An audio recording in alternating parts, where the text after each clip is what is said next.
Hello everyone, मैं हूं आपका अपना सुमित लूथरा और आज हम बात करने वाले हैं पीएच स्केल के बारे में। PH scale 9, 10th, 11th, 12th, BSc, MSc और काफी हायर लेवल तक पढ़ाया जाने वाला टॉपिक है और हर क्लास में लगभग ये पूछा जाता है। तो पीएच स्केल आखिरकार है क्या? बहुत सारे बच्चों को इस बात में कंफ्यूजन है कि पीएच क्या होता है और पीएच स्केल क्या होता है और ये कहां से आया, 0 to 14 कहां से आया, क्या चीज है ये, कैसे इससे पता चलता है कि एसिडिक स्ट्रेंथ कितनी है, कैसे पता चलता है कि बेसिक स्ट्रेंथ कितनी है। तो आज हम इसी पीएच स्केल के बारे में बात करने वाले हैं कि आखिरकार ये पीएच स्केल क्या है, कहां से आया, कैसे बना और इसकी संपूर्ण जानकारी आपको इस वीडियो में मिलने वाली है। तो चलिए इसको समझते हैं।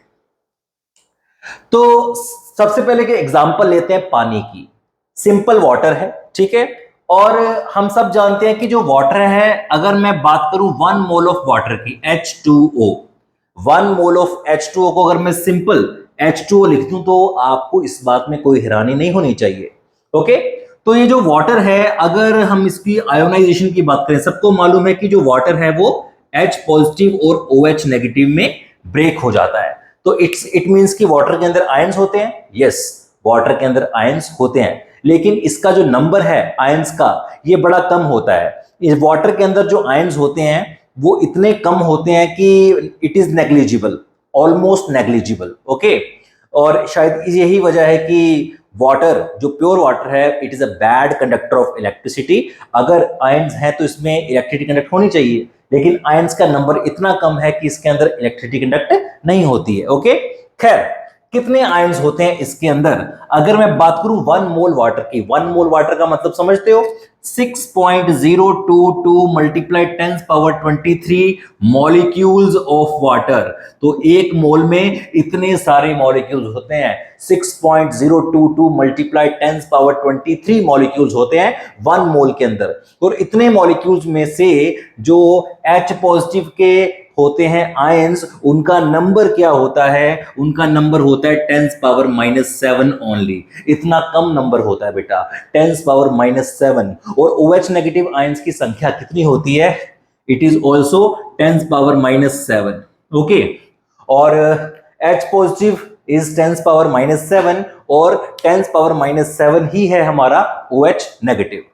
तो ये कब होता है? एट 25 डिग्री सेल्सियस, मतलब नॉर्मल टेम्परेचर जो है हमारा, रूम टेम्परेचर, उस टेम्परेचर पर पानी के अंदर इतने H पॉजिटिव के आयंस पाए जाते हैं और इतने OH नेगेटिव के आयंस पाए जाते हैं। और अगर हम बात करें H पॉजिटिव के आयंस की, तो H पॉजिटिव हमें क्या बताता है? H पॉजिटिव हमें बताता है एसिडिक स्ट्रेंथ। क्या बताता है बेटा? Acidic strength. एसिड क्या होता है? Anything that releases H positive ions in aqueous medium. तो ये खुद ब खुद एक एक्वस मीडियम है।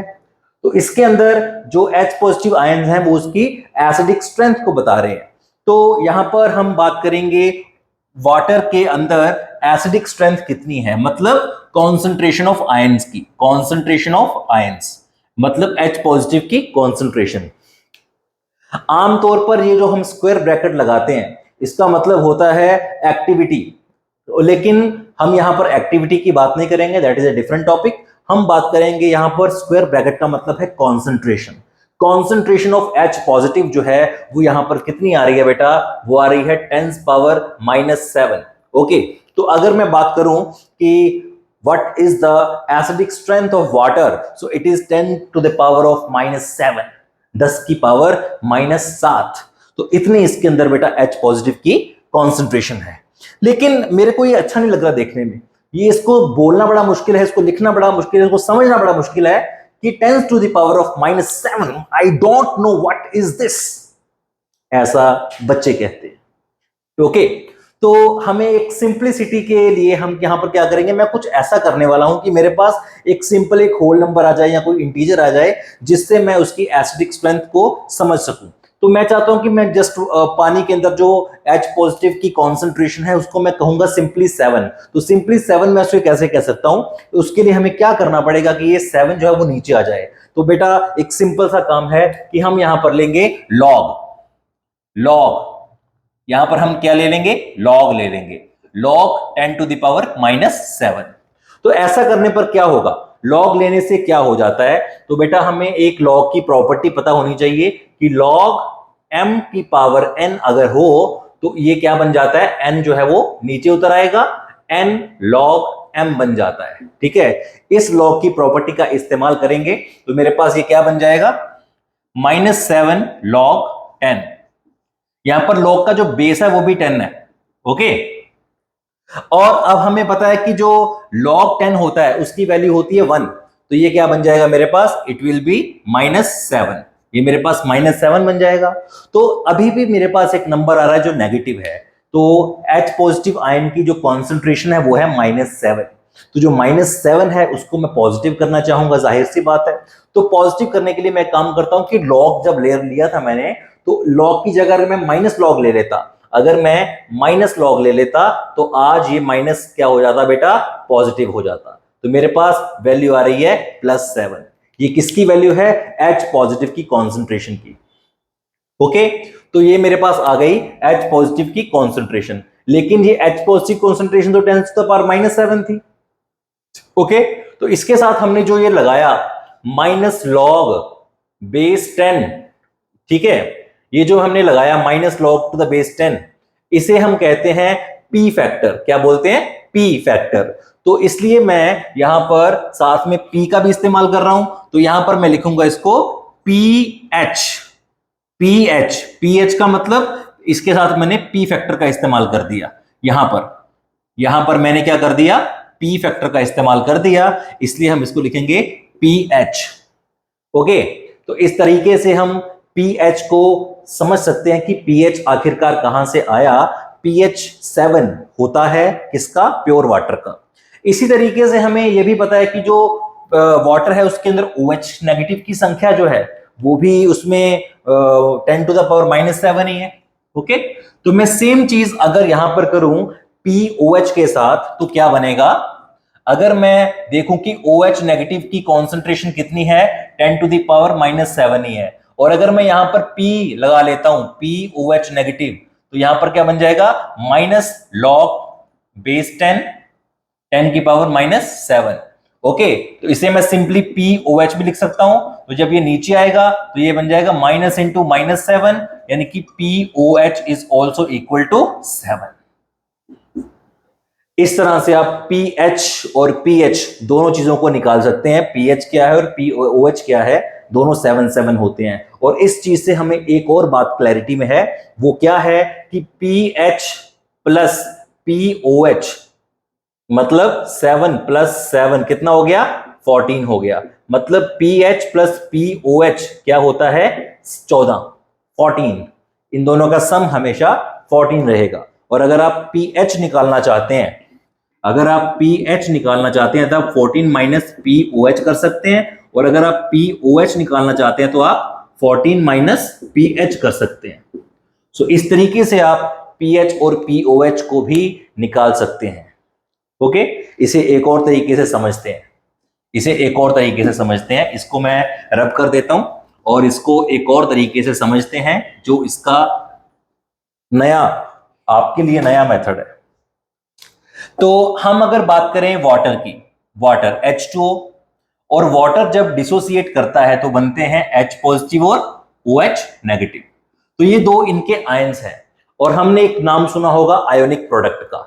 तो आयोनिक प्रोडक्ट ऑफ वाटर अगर मैं निकालता हूं, आयोनिक प्रोडक्ट का मतलब कि इन दोनों के आयंस की कॉन्सेंट्रेशन की प्रोडक्ट, तो यहां पर आ जाएगा H पॉजिटिव और OH नेगेटिव। हम सब जानते हैं कि ये कितना आ जाएगा, 10⁻⁷ इंटू 10⁻⁷। अगर बेस सेम हो तो पावर क्या हो जाती है बेटा, ऐड हो जाती है। तो ये बन गया -14। अब मैं इसके ऊपर P लगाता हूं, P वैल्यू, तो P के is equals to -log base 10 10⁻⁻14। तो P के W कितना आ जाएगा, 14 आ जाएगा। ओके, और ये 14 कैसे आया, क्योंकि हमने इन दोनों को आपस में मल्टीप्लाई करा है। ये क्या था हमारा, ये था हमारा PH, और ये क्या था हमारा POH। इन दोनों का सम कितना आ गया हमारे पास, 14 आ गया। इस तरीके से भी आप इसको समझ सकते हो। ओके, आगे बढ़ते हैं। आगे हम समझेंगे pH स्केल क्या होता है, pH स्केल क्या होता है। ओके, तो बेटा हमें अभी तक एक बात की तो क्लैरिटी हो चुकी है, कि पीएच और पीओएच का जो सम है वो कितना है 14। ठीक है, तो अगर मैं बात करूं, एक स्केल बनाऊं यहां पर मैं, ये मैंने स्केल बना दिया, तो यहां पर मैं वैल्यूज लिख रहा हूं, जैसे कि मैंने यहां पर लिख दिया 0 1 2 3 4 5 6 7, 7 को थोड़ा बड़ा लिख रहा हूं मैं, 8 9 10 11 12 13 और 14। ठीक है, ये मैंने 14 क्यों लिखा, क्योंकि पीएच और पीओएच का सम जो है वो 14 होता है।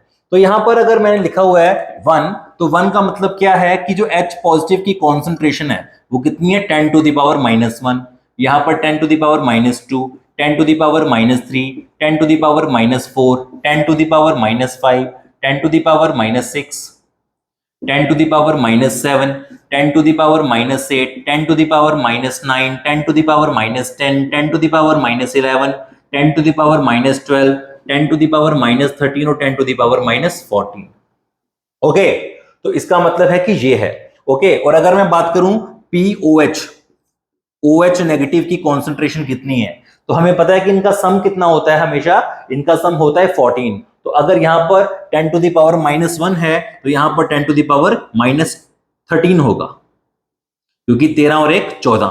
10 टू द पावर 2 है तो यहां पर -12, 10 to the power -11, 10 to the power -10, 10 to the power -9, 10 to the power -8, 10 to the power -7। या अगर हमारे पास H पॉजिटिव इतने हैं तो POH भी उतने होंगे। ठीक है, तो 10 to the power -6, 10 to the power -7, -5, 10 to the power -4, 10 to the power -3, 10 to the power -2, 10 to the power -1, 10 to the power 0। Okay, तो इस तरीके से ये कॉन्सेंट्रेशंस होती हैं। अगर आपके पास पीएच की वैल्यू आ रही है, सपोज कीजिए 5, अगर आपके पास पीएच की वैल्यू आ रही है 5, तो इसका मतलब है कि इसके अंदर जो H पॉजिटिव है वो कितने हैं, 10 पावर -5 है इसकी कॉन्सेंट्रेशन, और OH नेगेटिव की कॉन्सेंट्रेशन कितनी है बेटा, वो है 10 टू द पावर -9। अब इन दोनों में बड़ा कौन है, इन दोनों में बड़ा कौन है, 10 to the power -5 is greater than 10 to the power -9। Okay, तो इसका मतलब है कि उसके अंदर H पॉजिटिव की अमाउंट ज्यादा है in comparison to the concentration of OH negative ions. तो H पॉजिटिव ज्यादा होने का मतलब है कि वो सोल्यूशन एसिडिक है। ओके, अगर दोनों में संख्या बराबर रहती है तो वो चीज न्यूट्रल होती है, और वो चीज 7 पर पॉसिबल है, और वाटर का जो पीएच है वो 7 होता है। ओके, और रही बात, अगर मैं बात करूं कि मेरे पास पीएच है 10 टू द पावर -9, तो 10 टू द पावर -9 अगर मेरा H पॉजिटिव की कॉन्सेंट्रेशन है, पीएच अगर 9 है तो फिर उसका जो OH की कॉन्सेंट्रेशन होगी दैट विल बी मोर, वो इतनी होगी। ठीक है, तो इस हिसाब से वो चीज क्या होगी, बेसिक, क्योंकि उसके पास ज्यादा है और उसके पास कम है, H पॉजिटिव कम है। तो in this way you can understand the concept of pH. Okay, I hope कि आपको ये चीजें समझ आई होंगी, और आने वाली वीडियो में और एक कॉन्सेप्ट लेकर आपके सामने हाजिर होऊंगा। तब तक के लिए जय हिंद।